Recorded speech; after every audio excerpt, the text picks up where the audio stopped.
தமிழ்நாட்டிற்கும் காசிக்கும் இடையேயான பாரம்பரிய கலாச்சார உறவுகளை அடுத்த தலைமுறையினருக்கு கொண்டு செல்லும் விதமாக மத்திய அரசின் சார்பில் காசி தமிழ் சங்கமம் நிகழ்ச்சி நடத்தப்பட்டு வருகிறது. இதன் 3வது பதிப்பு வாரணாசியில் இன்று தொடங்கியது. இதனை உத்தரப்பிரதேச முதலமைச்சர் யோகி ஆதித்யநாத், மத்திய அமைச்சர்கள் தர்மேந்திர பிரதான், எல் முருகன் ஆகியோர் தொடங்கி வைத்தனர். பின்னர் நிகழ்ச்சியில் பங்கேற்ற அனைவருக்கும் ராமர் கோவிலை பிரதிபலிக்கும் நினைவு பரிசுகள் வழங்கப்பட்டன. நிகழ்ச்சியில் பேசிய தகவல் ஒலிபரப்புத்துறை இணையமைச்சர் எல் முருகன், ராமாயணம், மகாபாரதம் போன்ற இதிகாசம் காலம் தொட்டே தமிழ்நாட்டிற்கும் காசிக்கும் இடையே ஆன்மீகம், பண்பாடு, கலாச்சாரம் ஆகியவற்றில் நெருங்கிய தொடர்பு இருந்ததாக கூறினார். இந்த பந்தம் மிகப்பெரிய பந்தம் என்றும், காசிக்கும் தமிழ்நாட்டின் ராமேஸ்வரத்திற்கும் இடையேயான பிணைப்பு தொன்று தொட்டு தொடர்வதாகவும் குறிப்பிட்டார்.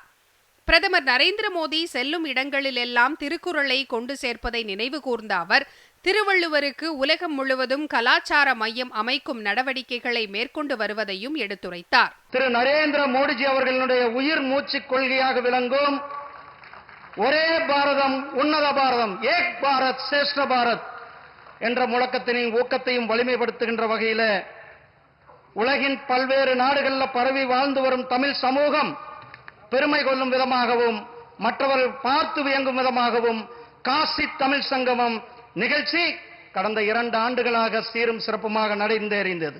தொடர்ந்து பேசிய மத்திய கல்வி அமைச்சர் தர்மேந்திர பிரதான், காசி தமிழ் சங்கமம் 3வது பதிப்பு நம் நாட்டில் மட்டுமல்லாமல் அனைத்து நாடுகளிலும் ஒரு மாபெரும் எழுச்சியை ஏற்படுத்தியிருப்பதாக பெருமிதம் தெரிவித்தார். தென்காசி என்று காசி விஸ்வநாதருக்கு ஆலயம் அமைத்த பாண்டிய மன்னன் நீரெல்லாம் கங்கை என்று காசியையும் கங்கையையும் போற்றியதை சுட்டிக்காட்டிய தர்மேந்திர பிரதான், ஒரே பாரதம் உன்னத பாரதம் என்பதற்கு இதைவிட வேறு சான்று இருக்க முடியுமா எனவும் கேள்வி எழுப்பினார்.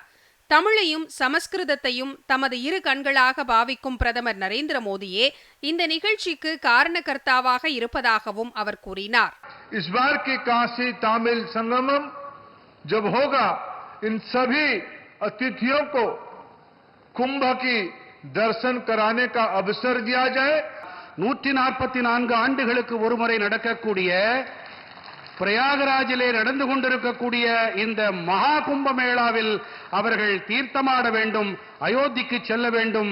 கூடவே விழாவில் பேசிய உத்தரப்பிரதேச முதலமைச்சர் யோகி ஆதித்யநாத், வணக்கம் காசி என தமது உரையை தொடங்கினார்.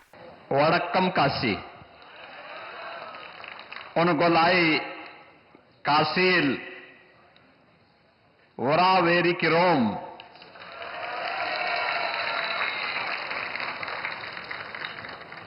பிரயாக்ராஜில் உலகில் மிகப்பெரிய ஆன்மீக மற்றும் கலாச்சார நிகழ்வான மகா கும்பமேளா நடைபெற்று வரும் நிலையில் இந்த காசி தமிழ் சங்கமம் நிகழ்ச்சி தொடங்கியிருப்பது முக்கியத்துவம் பெறுவதாக கூறினார்.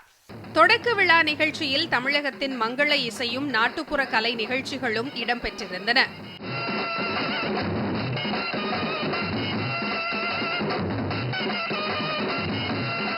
தொடக்க விழாவில் சென்னை ஐஐடி இயக்குநர் காமகோடி, இந்து பனாரஸ் பல்கலைக்கழக பொறுப்பு துணைவேந்தர், மத்திய மாநில அரசுகளின் உயரதிகாரிகள் உள்ளிட்ட பலர் கலந்து கொண்டனர். இன்று முதல் வரும் 24ஆம் தேதி வரை நடைபெறும் இந்த நிகழ்ச்சி தமிழகம் மற்றும் காசி இடையிலான வரலாற்று ரீதியிலான தொடர்புகளை கொண்டாடும் வகையில் நடத்தப்படுகிறது.